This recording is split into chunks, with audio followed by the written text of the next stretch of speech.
అమోఘ పుష్పమని అత్యద్భుత ఓషధీమైత ప్రసూనమని శాస్త్రం సెలవిస్తోంది.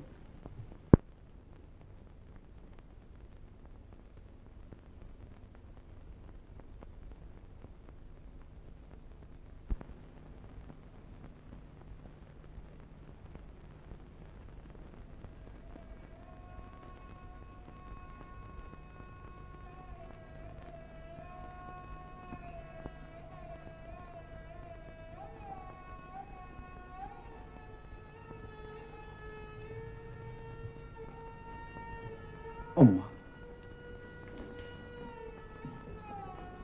కన్న తల్లి అమ్మ అనటానికి కూడా నోచని నిర్భాగ్యుడు. తొలి చూపులోని తండ్రి చూపు పట్టన పెట్టుకున్నాడన్న మందభాగ్యుడు.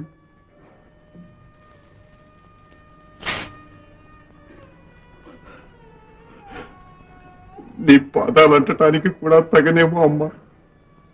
నింద తొలగించుకునే అదృష్టమే ఉంది. ఆ గులేబ కావలి పుష్పం తెచ్చి నాన్నకు చూపివ్వగలిగానా? నీ కడుపున పుట్టిన రుణం తీర్చుకుంటాను. లేదా నా అన్న వాళ్లకు నోసిన అదృష్టహీనుణ్ణి, నన్ను గురించి ఆలోచించే వాళ్లే లేకుండా అంతరించిపోతానమ్మా.